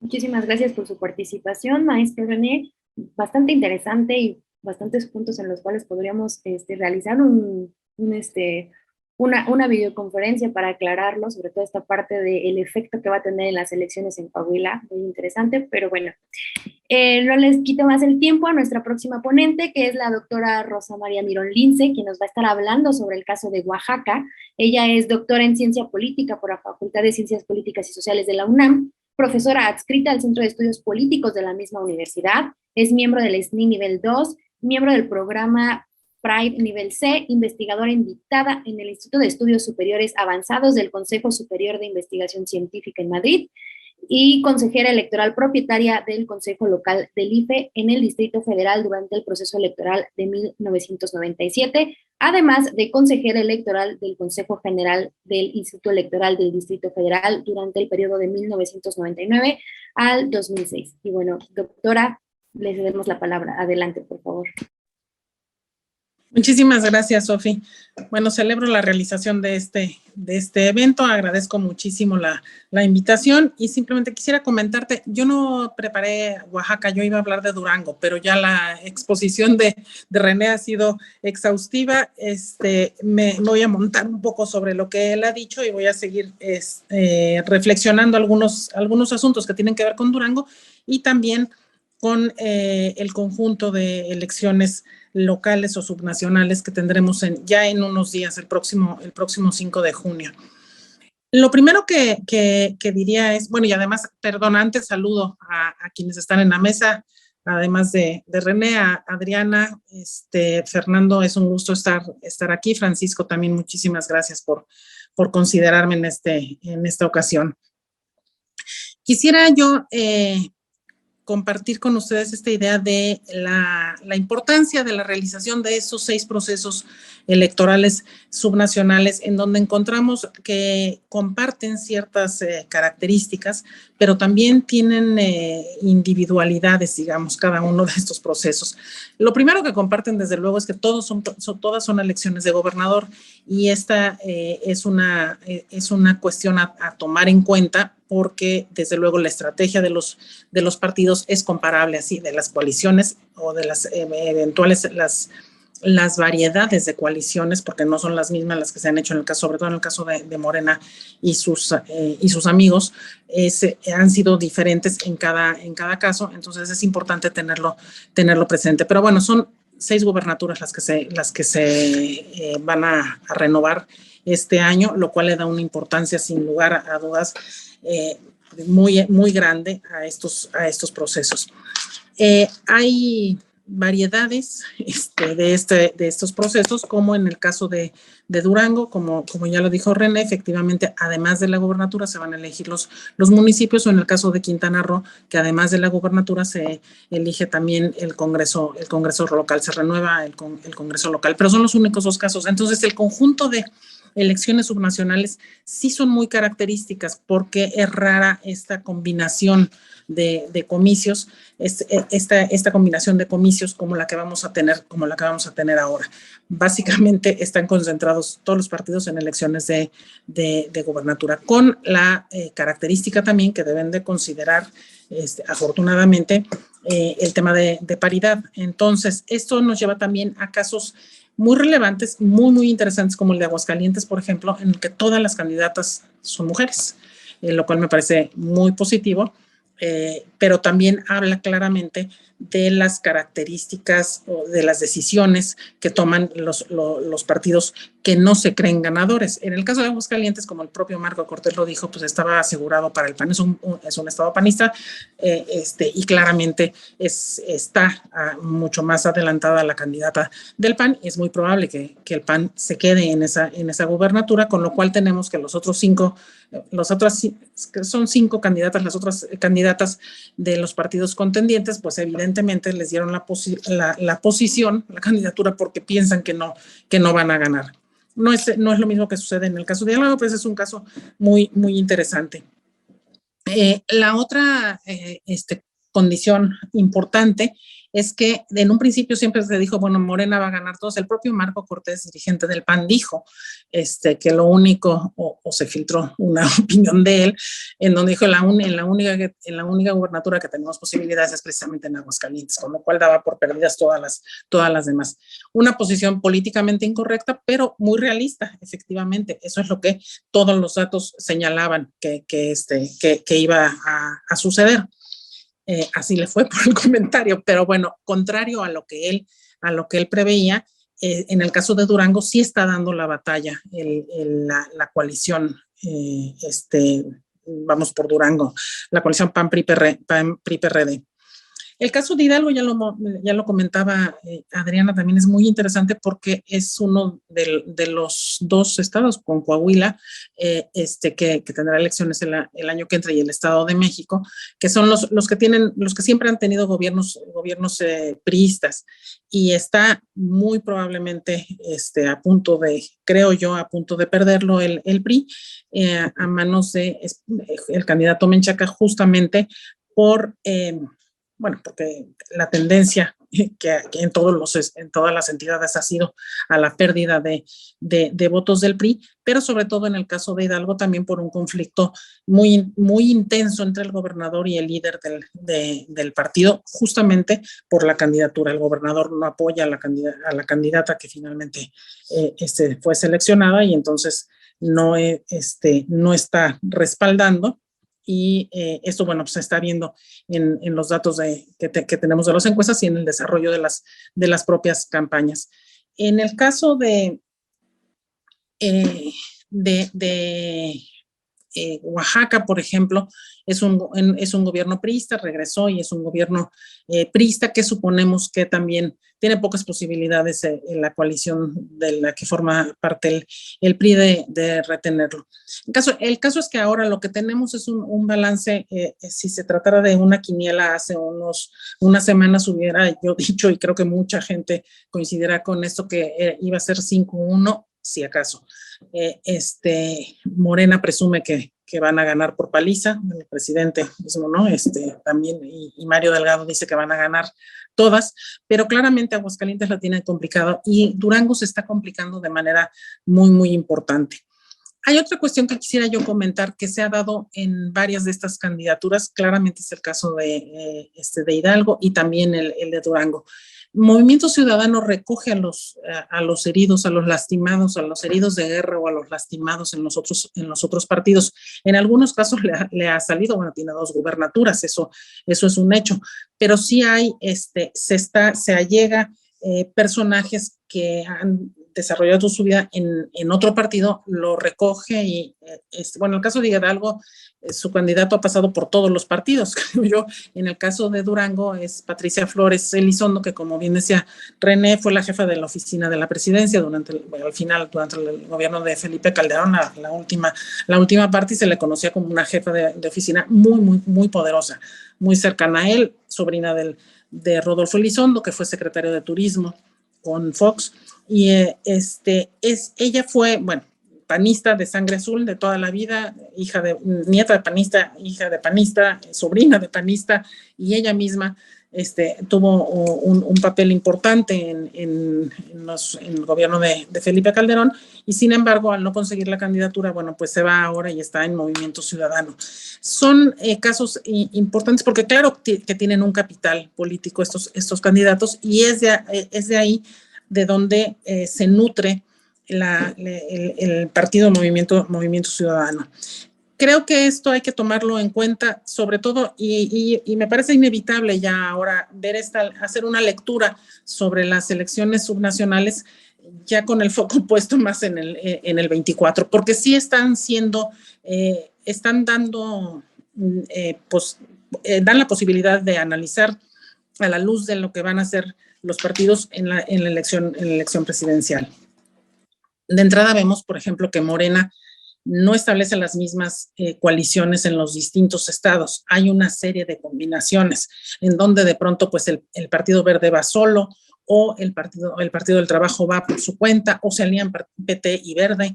Entonces hay distintas combinaciones en donde Morena no logra articular a sus aliados de siempre. Los más leales se supone que son PT y Verde, y toda la chiquillada que se le sume, o los partidos locales que puedan unir. Y sin embargo, esto no han logrado hacerlo en todos los estados, lo cual sí es importante tenerlo a la vista. Y antes para la elección del 24, pero también antes, el año que entra es la elección del Estado de México, que es muy importante, y la de Coahuila también, ¿no? Entonces, es importante tener esto presente, creo yo, para ver cuál es el comportamiento de los partidos. De otro lado, la otra coalición, la del PAN, PRI, PRD, tampoco las ha tenido lo ha tenido muy definido en cuanto a la selección de candidatos. Paso al tema de la selección de candidatos. Ha habido distintas estrategias, y llama la atención, por ejemplo, que en el caso de Durango, siendo un gobernador panista recientemente, pero antes fue priista. Lo que vemos también en el caso de Durango es que prácticamente toda la clase política es priista. La candidata de Morena también fue priista, el candidato el gobernador panista antes fue priista, y efectivamente el candidato ahora gobernador en el caso de Durango contendió y perdió contra el gobernador actual. Lo mismo sucedió con el gobernador actual, con Rosa Sáiz Puro, en la elección previa, también contendió y perdió. Se cambió de partido, y no le dieron la candidatura, después se cambió de partido y ganó. En el segundo intento llegan. Eso, si fuera supersticioso, creo yo, el candidato Villegas podría suponer que en el segundo intento va a llegar, o sea, que eso indica que pudiera ser que llegue en esta ocasión. Que también, insisto, no está muy alejado. ¿Por qué aquí no hubo problema siendo un gobernador panista? Se eligió un candidato priista, porque efectivamente el PRI perdió en 2016, ganó el PAN, insisto, con un candidato transformado en panista, pero y perdió posiciones importantes. Pero en las elecciones del año pasado, el PRI obtuvo 30,000 votos más que el PAN, o sea, sí tuvo una recuperación real muy importante, y ganó 5 diputaciones federales de mayoría relativa, 3 diputaciones de representación proporcional. Tienen la división de municipios por partido, es 18 de los 39 municipios en donde se van a renovar, 18 municipios actualmente los gobierna el PAN, pero el PRI gobierna 16. O sea, la fuerza del PRI sí está presente, sobre todo a nivel municipal y en los distritos federales. Esto de alguna manera me parece que pudo haber influido, o yo esa es la explicación que encuentro, en que haya sido precisamente un candidato que viene del PRI el que haya aceptado la coalición. En todo caso, creo que esta forma de decidir candidaturas, y otra vez viendo hacia el futuro, hay que tenerla muy presente porque no hay un patrón. Están decidiendo mucho en función de las coyunturas específicas de cada entidad. Entonces, ¿cómo van a hacerlo para ponerse de acuerdo en una única candidatura a la presidencia o en un estado tan grande y tan importante electoralmente como el Estado de México? Pero por la parte de PAN, PRI, PRD, lo han manejado razonablemente bien, salvo que, como en el caso de Hidalgo, que se le salió totalmente de lo planeado, y yo ahí creo que va a ser un fracaso importante para el PRI sobre todo, pero bueno, para la coalición. En el caso de Morena y sus aliados, me parece que la tienen todavía más complicada. Lo que se ha visto en los distintos estados, y se vio desde luego en Durango de manera muy, muy clara, fue un mal manejo de la selección, porque no fue elección, sino una selección de candidata. Efectivamente, ya lo decía René, hubo un candidato que ganó, todos los estudios de opinión decían que iba arriba. Era incuestionable esto. Él impugnó la decisión, se enojó rompió con el partido y se fue al tribunal. Finalmente se ratificó la decisión, pero hubo una inconformidad real. Una inconformidad que además, como decía yo antes, toda la clase política de Durango resulta que viene del PRI, es priista o fue priista, pero el presidente local de Morena también estuvo en el PRI hasta muy recientemente, y entonces, claro, se le responsabiliza de alguna manera de estar actuando para hacer méritos y quedar bien con Morena y ayudando a ciertos sectores. ¿De dónde sale el apoyo a esta candidata Marina Vitela? Hay algunas cosas que indican que ha sido cercana o ha sido recibida bien por parte del presidente López Obrador. De hecho, ustedes han de recordar cuando se hizo que hizo López Obrador la consulta a mano alzada respecto a un proyecto de transporte público que tenía el gobernador. Lo hizo justamente en Gómez Palacio, y de donde ella era presidenta municipal, pidió licencia, y el gobernador Rosa Saizpuro la responsabilizó. En aquel entonces ella no estaba no era tan visible, pero sí la responsabilizó de ese acto y de la forma en que se vulnera, porque finalmente pues, se canceló el proyecto del gobernador. De ahí ha habido un pique serio entre ellos. Pero más allá de eso, lo que sí es cierto es que la cercanía de López Obrador ha sido mucho más clara o evidente con ella que con el propio gobernador, al cual efectivamente le aplicó más o menos algo así como la ley del hielo, porque como también ya lo dijo René, cuando se forma la Alianza Federalista, estos que se separan de la CONAGO por buscar más recursos, justamente para que se les den más recursos, pues López Obrador no le gustó nada, se enojó con varios de ellos, Alfaro de Jalisco, y otro fue Rosa Saizpuro también de Durango, en donde se tensó mucho la relación y quedó muy dañada, me parece. Pero vuelvo a la selección de candidatos, de donde sale esta mujer. El manejo que hizo Mario Delgado del proceso de selección, y no solo ahí, también hay casos en otros estados para la selección de candidatos a gobernadores, o de candidaturas a las candidaturas a las gubernaturas. Yo creo que ha habido un muy mal manejo, porque las encuestas, bueno, el método que dice Morena que usan es las encuestas, que nunca se conocen, nunca se sabe de las encuestas, nunca se conoce la metodología, nunca se conoce cuándo se levantan, a quiénes son los encuestados. Entonces no se sabe nada, es simplemente una decisión unilateral que se destape ya. Pero en estos casos, y concretamente en Durango, pero también en otros estados, en esa elección, creó una gran inconformidad. En el caso de Durango, bueno, la rechifla que se llevó Mario Delgado, cómo lo corrieron y le aventaron huevos, y en fin, sí fue muy, muy fuerte, y hay una gran inconformidad de las bases de Morena ahí. Esto me parece que es importante tenerlo en cuenta, porque en los procesos no se están procesando bien las distintas elecciones de las candidaturas. Creo que, sobre todo, insisto, lo veo yo de más dramático en el caso de la coalición que encabeza Morena, que la coalición PAN-PRI-PRD, justamente porque los resultados que hemos visto hasta ahora es que deja muchos heridos en el camino. Entonces, estos inconformes puede ser que no les vaya, no les guste, a final de cuentas, o se organicen o resulten, y aquí otra vez la misma hipótesis esta que flota de alguna manera en el aire de que sea uno de los candidatos de Morena, de los que no sean elegidos por López Obrador, se vaya a la oposición, concretamente de Marcelo Ebrard, ¿no? Se habla que sí, o Monreal, si no es candidato podría irse, y pudiera ser un manejo complicado y equivocado, me parece, de la dirigencia de Morena. Por otro lado, creo que también hay que decir que no es solamente la dirigencia, sino creo que atrás de esto quien está manejando los hilos es el propio López Obrador, y es el que claramente pues limita al presidente del partido para actuar. Por otro lado, creo que el desempeño de los gobernadores pesa, pero no sé qué tanto. Los datos de encuestas recientes hablan, como también lo dijo René, en el caso de Durango, de una cercanía.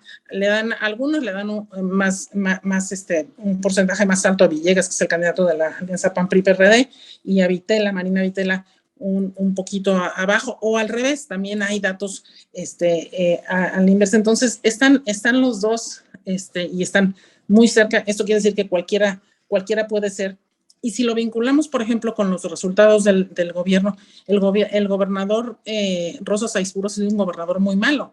A diferencia de lo que decía de Omar Fayad Adriana, Rosa Saizpuro ocupa el lugar 27, me parece, en el ranking nacional. O sea, está muy, muy mal, y tiene un 59% de desaprobación ciudadana, según Demoscopia Digital.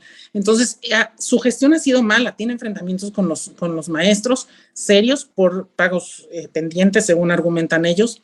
Hay obras de infraestructura que nunca terminó, o sea, están inconclusas, nunca las terminó. Ha inaugurado obras que fueron hechas por el gobernador anterior.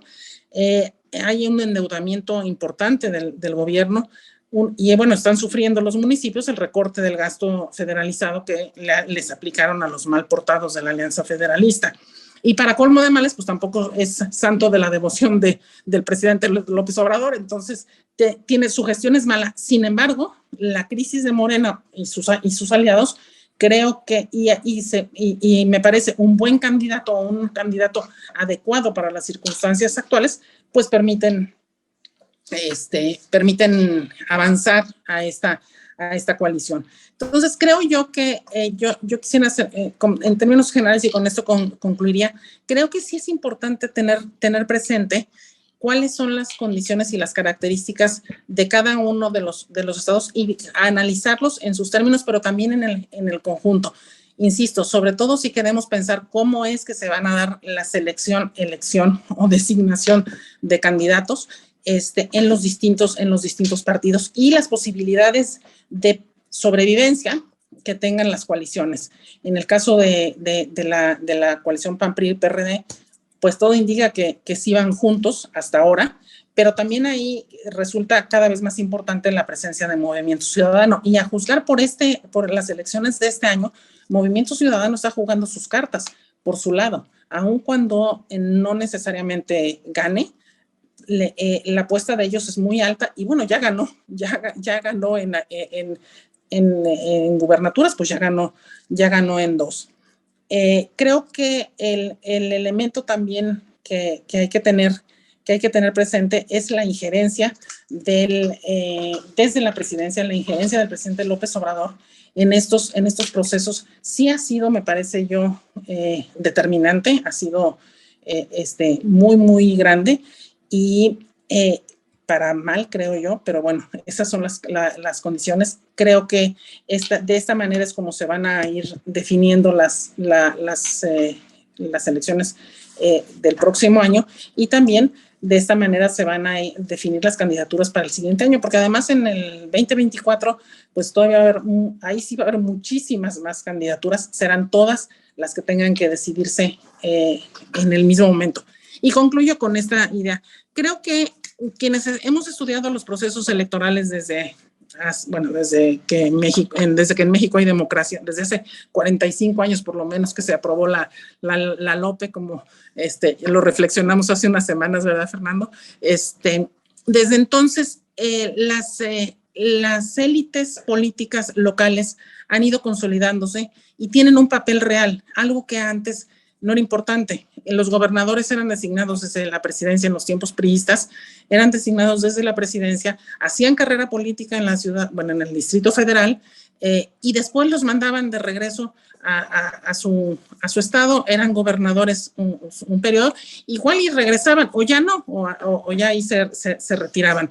Pero lo que sí sucede ahora, me parece, a diferencia de esto, es que si bien es cierto, lo vemos en el caso de Durango, por ejemplo, claramente, que los candidatos todos tienen una trayectoria federal, pero sí han estado vinculados allá. Lo que queda claro es que un político que se haya desarrollado exclusivamente en la Ciudad de México o en la grilla federal no tiene posibilidades de regresar y triunfar a nivel local. Sí haya una clase o distintas clases políticas con intereses locales y con un arraigo. Y esto me parece muy positivo porque claramente conocen mucho más el terreno en el que se están moviendo y las necesidades y las oportunidades y las posibilidades que tiene su territorio.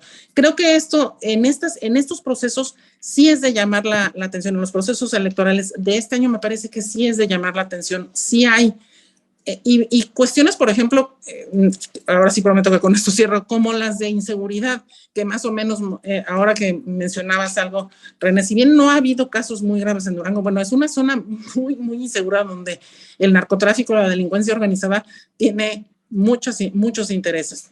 En ese sentido, también ellos, para bien y para mal, saben en dónde están parados y qué es lo que están haciendo.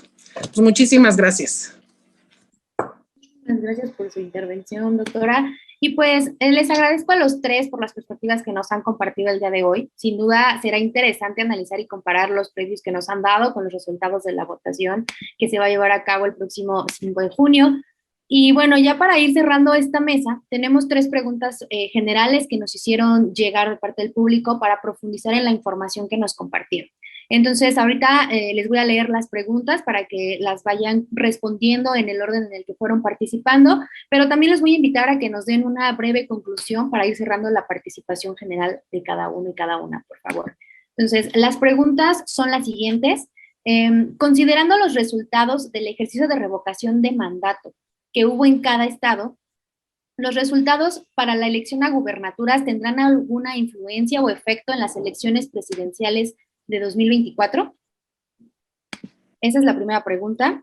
La segunda, ¿qué factores han ocasionado que se pierdan bastiones políticos por parte de los partidos políticos con más antigüedad o que tradicionalmente gobernaban en cada uno de los estados presentados?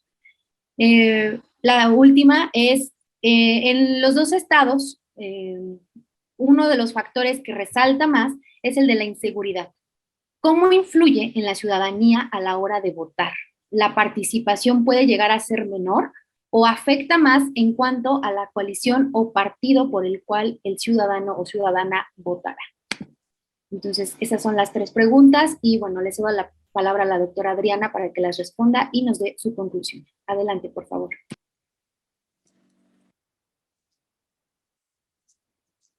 Tiene su micrófono apagado, doctora. Perdón, una disculpa, gracias.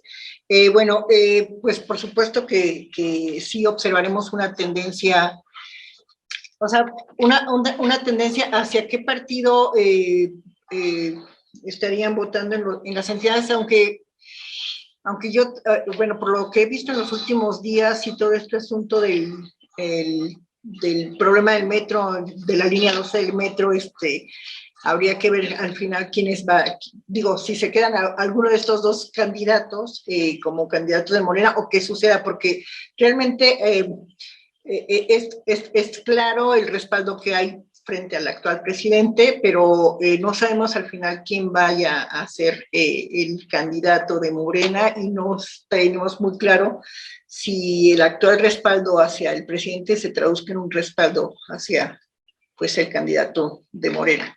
Entonces, en ese sentido, pues digamos que observamos ahora que Morena gana espacios al menos en Hidalgo, pero no sé qué vaya a suceder en 2 años. ¿Qué temas están influyendo en que pierdan o que han perdido? Yo creo que había un hartazgo, había desconfianza hacia los partidos políticos tradicionales. El hartazgo evidentemente viene de la corrupción, del incremento de la inseguridad y de la irresolución de los problemas económicos que derivaron en un aumento de la pobreza. Me parece que Andrés Manuel tal vez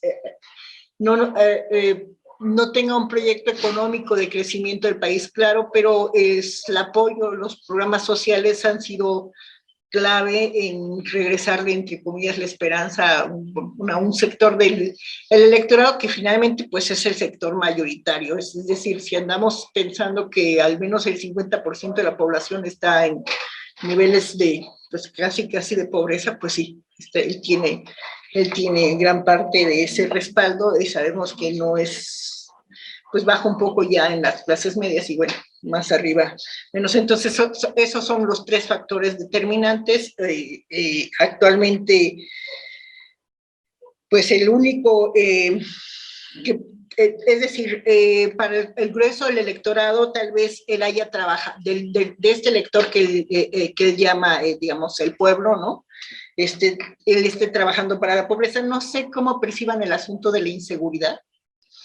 No me queda claro porque ahí nos queda claro a todos que no está resuelto y que pues no sacó a las Fuerzas Armadas de las calles, sino que al contrario, las puso en más puntos. Así es de que, pero bueno, son los 3 aspectos que para mí son determinantes en que se haya dejado a los partidos tradicionales y tal vez, no sé si recuperarán en el futuro lo que tuvieron en el pasado, pero yo creo que el giro es por una apuesta a partidos políticos diferentes. Y después, yo quiero destacar, me parece muy interesante lo que nos compartió Rosa María, en particular esta observación de que las élites políticas locales se están consolidando.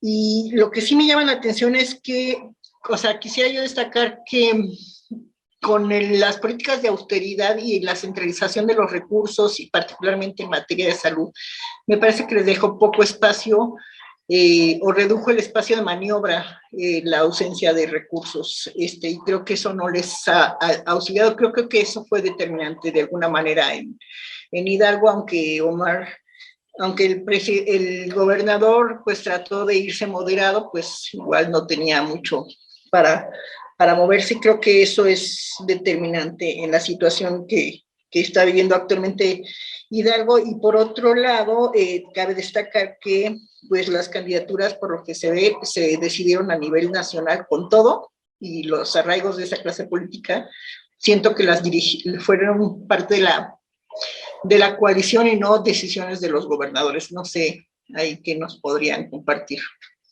Gracias. Muchísimas gracias, doctora. Y bueno, le cedo la palabra al maestro René para que también responda a las preguntas y nos dé su conclusión. Adelante, por favor. Muchas gracias.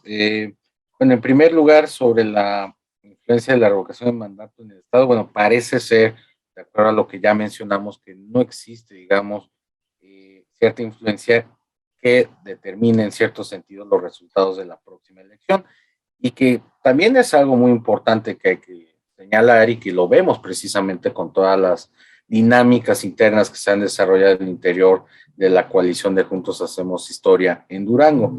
Una cosa es el López Obradorismo y otra cosa es el apoyo como tal partidario a un ente político. Es decir, si realmente esto estuviéramos hablando, especialmente como fue en el caso de la revocación, que como tal López Obrador va a la boleta, estaríamos hablando de otra cosa, pero en realidad estamos hablando ya de una dinámica muy particular que, como ya lo mencionó la doctora Rosa María Mirón, precisamente las disputas internas son un factor clave junto, por supuesto, con dinámicas ya muy específicas del ámbito local. Por otro lado, pues, ¿qué factores de pérdida en este caso han incentivado la pérdida de los partidos, digamos, con más arraigo histórico en distintos bastiones, pues lógicamente uno pensaría que ya precisamente porque vamos a decirlo así, las marcas formalmente partidarias ya están desgastadas, ¿no? Y que precisamente ustedes se acordarán de la última encuesta que lanzó Reforma, donde ahí precisamente se puede observar de alguna manera la percepción que tiene en esa encuesta la ciudadanía sobre los propios partidos políticos, que de por sí ustedes se remiten a cualquier encuesta primero en este caso de cultura política, y son las entidades de los partidos políticos las más bajas, o una de las más bajas en confianza de parte de la ciudadanía.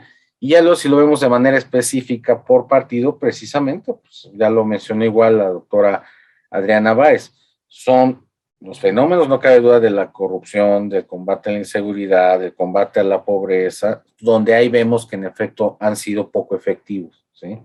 Y que pues esto también en cierto sentido explica lo que vivimos hace 4 años. Por eso, digamos, no es casualidad la votación de 30 millones, que eso es algo único, ¿no? Por otro lado, ¿se influye o no la inseguridad en la votación? Precisamente estaba viendo el día de ayer una nota donde, por lo menos en cuestión de realizar la votación, ya el consejero presidente del INE menciona, no hay tanto problema, ya hay plena coordinación con las instancias federales y estatales para garantizar el proceso, aunque bueno, como todo, y eso suele ocurrir, por lo menos en distintos lados, donde el mero día de la votación ocurre todo lo contrario, ¿no? Entonces esperemos que en efecto sea así. Pero también es cierto que, como igual lo mencionó la doctora Rosa María Mirón, es un estado muy violento, que hasta ahora, por lo menos digamos de manera registrada, en el sentido de los medios periodísticos, no ha habido esta serie de movimientos de violencia política, pero sí no cabe duda que es un factor que puede incidir muchísimo, no solamente a la hora de la votación, sino durante todo lo que resta del proceso electoral, y no solamente diría la inseguridad en el sentido de cómo podría votar la gente, sino además de manera sustancial, y que algunos, digamos, miembros del periodismo local consideran que por eso como que la campaña es muy grisácea, porque está este tema de la, digamos, todavía crisis económica, en el sentido de que realmente hay falta de pagos a distintos sectores.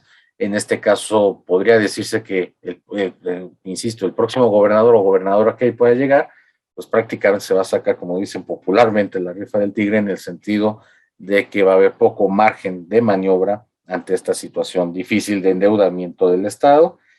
Y así como conclusión, básicamente, es cierto, podemos estar en un ámbito, no cabe duda, como de un cierto momento histórico, ¿no? ¿En qué sentido? Hace años, yo no recuerdo básicamente el momento en el cual un solo partido, o mejor dicho, una sola coalición de partidos, pudiera estar en posibilidad de gobernar más o menos 26 entidades, 25 entidades. Eso lo remontamos prácticamente hace ya muchos años, que pensamos, no, pues va a estar superado con el fenómeno de la alternancia, la pluralidad. Bueno, ya vemos que en efecto podemos volver quizá también a un aspecto hegemónico en este caso, de contar con el apoyo aún mayor de los propios gobernadores. Y por supuesto también es cierto, para algunos, otra conclusión que yo podría sacar es que en efecto sí puede influir no solamente en primera instancia en la elección del 24, sino en la del 23, que de alguna manera es también una de las quejas recurrentes, como ya lo mencioné, de cómo es que el gobernador de Coahuila vecino, pues también está influyendo, de acuerdo a distintas denuncias, en la propia elección.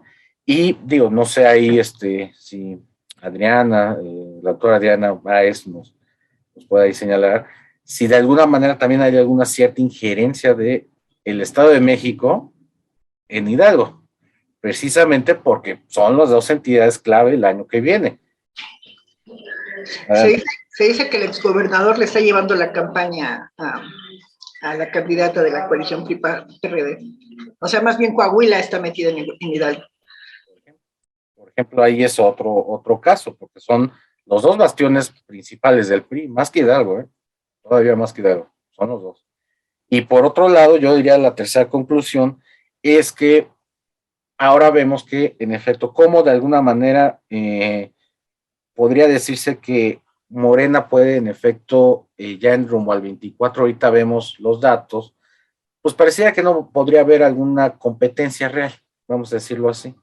Pero ya ahorita estos elementos que están mostrándose de divisiones internas por los métodos de selección, podría quizá, como igual una hipótesis, generar mayores índices de competitividad rumbo al año 24. Es decir, que de alguna manera podría decirse que el enemigo está en casa en los procedimientos y que nuevamente podría decirse que rememora un fenómeno también ciertamente común, lo vimos con el PRD como partido de izquierda, que esta serie de divisiones internas, al final de cuentas, debilitan sustancialmente la vida interna de los partidos. Entonces, es algo que tendremos que esperar, pero sí está mostrando, digamos, ahí un elemento que puede ser, ahorita no tan sustantivo, pero vamos a esperarlo en 2 años, o mejor dicho, no en 2 años, yo diría ya en algo así como año y medio, pues para ver qué tanta unidad va a reflejar como cohesión interna estos partidos, ¿no? Muchísimas gracias, maestro. Y bueno, sé que les había comentado que ya era un cierre, sin embargo, nos acaban de hacer llegar una pregunta de la doctora Silvia Inclán que me parece muy pertinente realizarles. Y bueno, la doctora Mirón puede proceder a responderla y de manera posterior, si ustedes consideran, también hacerlo. Se mencionó el agravamiento de la pobreza extrema y la carencia en servicios de salud, pero también van a influir esas promesas eternamente incumplidas en los contenidos de las campañas. A nivel nacional y estatal deberían de ser datos y temas centrales. ¿Aparecerán en algún momento estos temas o cuáles serán los temas de las campañas en Hidalgo y Durango? Entonces, doctora Mirón, adelante, por favor, y lo que el maestro René y la piensa. Gracias, saludo a Silvia. Yo creo que efectivamente la imagen o la influencia de Andrés Manuel López Obrador en los procesos subnacionales es enorme. Y decía Adriana bien, los gobernadores cada vez están atados de manos porque son decisiones cupulares. No estoy tan segura porque si vemos en el pasado, en el caso, por ejemplo, 2 ejemplos de ahora exgobernadores miembros del Servicio Exterior mexicano, algo tuvieron que haber hecho esos 2 gobernadores, Claudia Pavlovich y Quirino Ordaz, para que inmediatamente después de que dejaron su mandato se fueron a la Embajada de España y al Consulado de Barcelona, ¿no? Los 2. Entonces, supongo que sí tuvieron una actuación, claro, para actuar en contra de su partido y creo yo apoyar al candidato de Morena. Pero me parece que sí tienen la posibilidad de negociar y, como se decía antes, de operar las elecciones con todo lo que esto implique, legal o ilegalmente, metiendo recursos o no, o lo que sea necesario, pero garantizar la elección. Creo que en este sentido es importante que donde son gobierno, el gobernador apoye al candidato de este partido, de Morena, por ejemplo, en el caso del PRI. En el caso de Sonora y Sinaloa, pues no fue eso lo que sucedió, sino jugaron en contra. Parece ser que en el caso de Durango están actuando de manera bastante, institucional, diría yo, porque va ganando o va ganando posiciones. Si en el caso de Durango gana el candidato de la coalición PAN, PRI y PRD, me parece que entonces se demuestra que el apoyo de Andrés Manuel no es suficiente. Claramente la candidata Vitela lo tiene y fue ella por dedazo, digamos, que fue ungida como candidata. Pero si ella no gana, quiere decir que no es suficiente con esto, que tampoco, que el apoyo de Andrés Manuel no contrarresta la fractura o la división del partido. Y lo que va a resultar muy interesante es que es la primera vez que Morena tiene que decidir un candidato. Tuvo un candidato en el 18, pero estaba decidido desde antes de que naciera Morena. Ya estaba, primero tuvo el candidato y después se creó el partido. Y ahora sí, ya está el partido y tiene que decidir un candidato. Entonces, este proceso yo no sé cómo lo van a manejar. Y respecto a lo que decía Silvia, es cierto, yo creo que el discurso de la esperanza, pues ya se agotó, porque además los resultados han sido muy malos de lo que va de este sexenio y no parece ser que vaya a mejorar por lo que podemos ver ni en lo económico, ni en lo social, ni en el terreno de la salud, ni de educación, o sea, estamos viendo cada vez resultados, pues no estamos viendo resultados, o sea, no hay resultados positivos en este gobierno. Entonces, el discurso de los candidatos es muy complicado porque no pueden ofrecer más de lo mismo, porque lo mismo está bastante mal. Entonces, no, y la esperanza, pues tampoco es un recurso que ya no se puede utilizar. Y otra vez, de cara a las elecciones del próximo año, de Coahuila y Estado de México, y a la presidencial, pues ya yo creo que este discurso ya no. El discurso, tal vez el discurso del cambio, seguimos cambiando, pero el mismo cambio que venía ofreciendo Andrés Manuel, no sé, me parece que puede resultar un discurso bastante ya desgastado para ese momento. Por otro lado, y respecto a la primera pregunta, creo que ¿por qué están cayendo o por qué están cambiando los gobiernos? Me parece que alternancia es el nombre del juego, ¿no? Lo ha dicho en algunas ocasiones, se lo he escuchado a Lorenzo Córdoba, desde que el INE está en funciones, desde 14 para acá, ha habido 65% de alternancias en los gobiernos, en las elecciones que ha organizado. Esto habla de que ese es el juego de la democracia. En democracia nadie gana todo y para siempre. Se trata justamente de esto, aun cuando esto otra vez es en teoría, porque el que no gane el mismo partido no quiere decir que no ganen las mismas personas, porque muchas veces la clase política se va renovando poco a poco y apenas están surgiendo las nuevas figuras o líderes políticos de los partidos más nuevos, que tampoco hay tantos muy nuevos, pero bueno, de los más nuevos, porque Morena no tiene figuras propias hasta el momento y fuertes, no que vengan solamente de Morena, pero bueno, eso al tiempo. Yo creo que esto es algo positivo, qué bueno que se estén renovando, aun cuando se estén reciclando los mismos políticos, creo que sí es importante porque les da movimiento y vida a los partidos. El tema de la inseguridad me parece que es gravísimo. Ya en otro programa de la cátedra escucharemos hablar sobre Tamaulipas. Ese también es un caso complicadísimo. Es un estado de verdad con unos niveles de violencia enormes. Y bueno, afortunadamente en Durango no ha habido más de lo que ya estamos acostumbrados, que estamos acostumbrados a números muy altos, lamentablemente. Gracias. Muchísimas gracias, doctora. Y bueno, pues dando pie a la pregunta de la doctora Silvia, doctora Adriana, si pudiera empezar a respondernos, por favor. Tiene su micrófono apagado.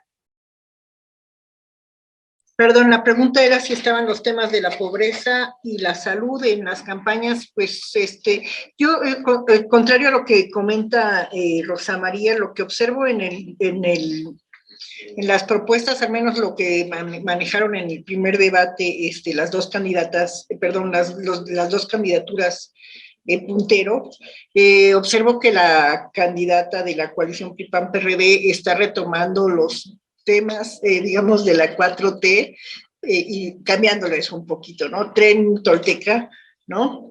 Muy similar a Maya, pero algo muy eficiente, jurados populares, aumentar la participación ciudadana, defensoría, habla de trabajo territorial, de mayor acercamiento con pues habla del pueblo, incluso la palabra usa ella, la palabra pueblo. Entonces, más bien creo que pues están utilizando este mismo discurso. Claro, el tema de la salud es un tema, ¿no?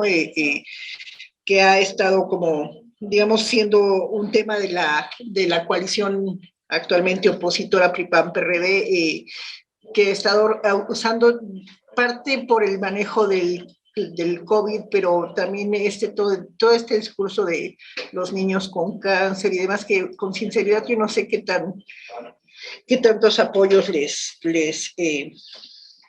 reditúe, pero bueno, ese es el tema que están también manejando, que digamos se destruyó el sistema de salud general que se había construido en las administraciones anteriores, y el actual es un fracaso. Entonces sí son temas, y yo veo que pues se siguen recuperando esos temas que le dieron respaldo al actual presidente. Muchas gracias, doctora. Maestro René, adelante, por favor. Muchas gracias. Bueno, sin lugar a dudas, están presentes pues, los temas de combate a la pobreza y, por supuesto, a las carencias sociales, ¿no? Que desde luego, si ustedes ven, de igual manera, ahorita acabando, por supuesto, la transmisión, pues hay que ver los debates, ¿no? Se han mencionado, digamos, de manera muy escueta algunos programas ya, digamos, ya algunos tradicionales, es decir, como les comentaba en la exposición, pues esta creación de un cuasi salario rosa duranguense, pues realmente es volver un poco a las mismas dinámicas que ya han probado en otros estados, en particular en el Estado de México, del cual, bueno, yo soy oriundo de ahí, y que en efecto no necesariamente en todos los municipios llega este programa social, ¿no? Es decir, también estas dinámicas regionales de digamos, de empoderamiento de distintos grupos, pues también inclusive han bloqueado que puedan llegar con efectividad a distintos programas sociales.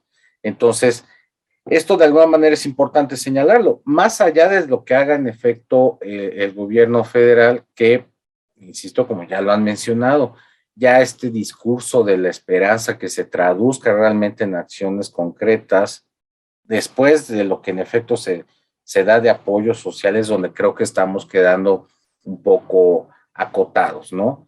Si bien es cierto, por ejemplo, el único programa rápido que tengo bien claro cómo está operando, pues es el de Jóvenes Construyendo el Futuro, que realmente son pocos los jóvenes que realmente tienen una inserción laboral, ya sea en la misma empresa o posterior a cumplir su estancia en un determinado sitio. Entonces, esta serie de dinámicas ya cuando vemos este tema de si la esperanza y que en efecto primero los pobres, bueno, realmente los datos parecería ser que no necesariamente es así. Entonces sí debe ser un tema que atender y por supuesto entendiéndose, en el caso de Durango, pues con una dinámica mucho más compleja de dificultades financieras del gobierno del estado, cómo se podrá hacer y pues lógicamente pues ya para detonar no solamente programas de infraestructura, sino que esto genere todavía mayor impulso, que ya está ahí empezando a recuperar